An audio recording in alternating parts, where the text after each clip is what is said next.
يا عم أشرف، أنا دمي محروق. يا ساتر يا رب، في ايه يا عادل؟ الفاتورة طلعت تاني؟ فاتورة إيه وزفت إيه؟ انا بتكلم عن الكافيتيريا دي. مالها؟ قهوتها زي الفل اهو. عملت طلبك؟ ما عملتش طبعا. أنا بقالي نص ساعة واقف، نص ساعة. طب وايه المشكلة؟ ما الناس كلها مستنية.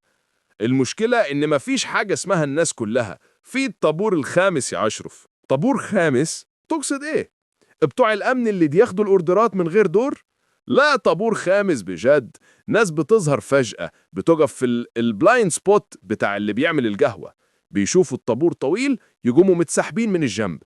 يا راجل، دي تهيؤات من قلة الكافيين. تهيبات إيه؟ ده أنا شفت محمود بتاع الحسابات النهاردة بيعملها، وجل جنب المكنة، عمل نفسه بيتكلم في التليفون. أول ما البنت خلصت أوردر قال لها بسرعة: لو سمحتي نسكافيه وأنا واقف من بدري. يا لهوي بالنيلة. طب ولما شفته ما اتكلمتش ليه؟ تصدق نسيت، هو عمل الموف دي ببراعة، تحس إنهم متدربين عليها. أنا اتلبخت وبصيت في السقف، لقيته بياخد الكوباية وبيمشي وهو بيغمز لي. طب خلاص اهدى، هقوم أطلب لك أنا قهوة عشان تهدي. أنت متأكد مش هتعمل حركة محمود؟ لا طبعا، أنا راجل ملتزم، بس لو لقيت مساحة فاضية كويسة جنب المكنة مش هقول لا. سلام. يا نهار أبيض، حتى أنت يا أشرف، إيه الغدر ده؟ حسبي الله ونعم الوكيل في الطوابير. أنا لازم ألاقي حل للموضوع ده. اتفضل يا عادل باشا، قهوة زيادة عشان أعصابك. إزاي رجعتوا بالسرعة دي؟ ده الطابور كان لافف حوالين الكاونتر. أنا راجل خبير في الطوابير دي.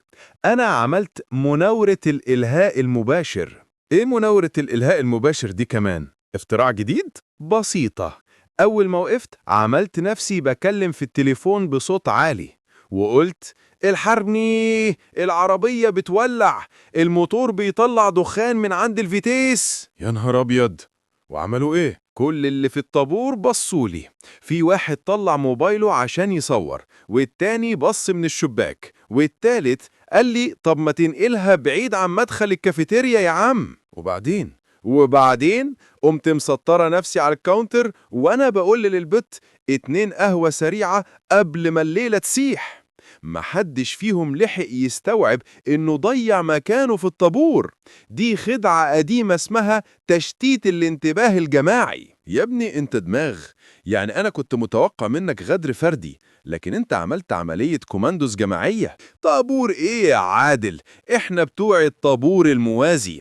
اشرب قهوتك بس ويلا نلحق نرجع الشغل قبل ما المدير يفتكر يسألنا كنا فين. طب استنى، بما إنك خبير في الإجرام، قصدي في فنون الطوابير، إيه أحسن حركة لو حبيت أتصرف لوحدي المرة الجاية؟ بسيطة.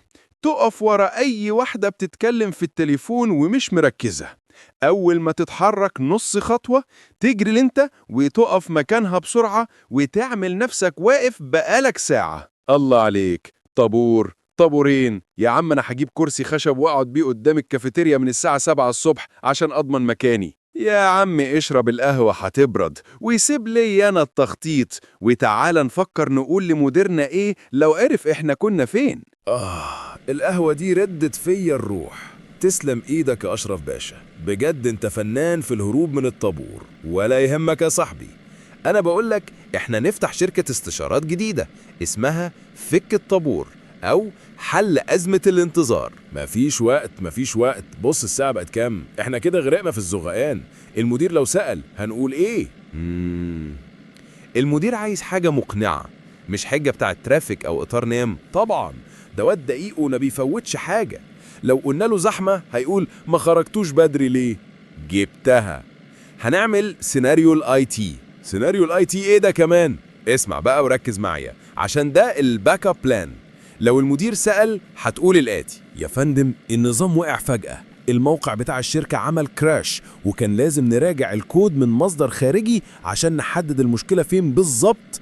الموضوع احتاج وقت عشان نعمل له هارد ريسيت للسيرفر الرئيسي. كود ايه وسيرفر ايه يا اشرف؟ احنا بتوع مبيعات، المدير عارف اننا ما نعرفش الاي تي من البوفيه. ما هو السر في التفاصيل العميقة اللي ما تتفهمش. لازم تستخدم مصطلحات تخلي اللي بيسمع يزهق وما يسألش تاني. قول كان في مشكلة في الكاش ميموري بتاع الدومين كنترولر. يا فندم أنا كنت بعمل ديباج للفاير وول عشان الباتش الجديد مطلع ايرور 404 بالظبط. ولو قالك ايه علاقتكم بالاي تي هترد بكل ثقة وتقول يا فندم لما الشركة بتغرق كلنا لازم نبقى فريق استجابة أول First Response Team. طيب يا عم الخبير الاستراتيجي، نجهز الورقة والقلم عشان نكتب مصطلحات الهارد ريسيت والدومين كنترولر دي، يا أنا يا طوابير القهوة والمديرين النهاردة. وصلنا يا ريس، ارفع راسك كده وادخل بثقة. افتكر فريق استجابة أول. توكلنا على الله.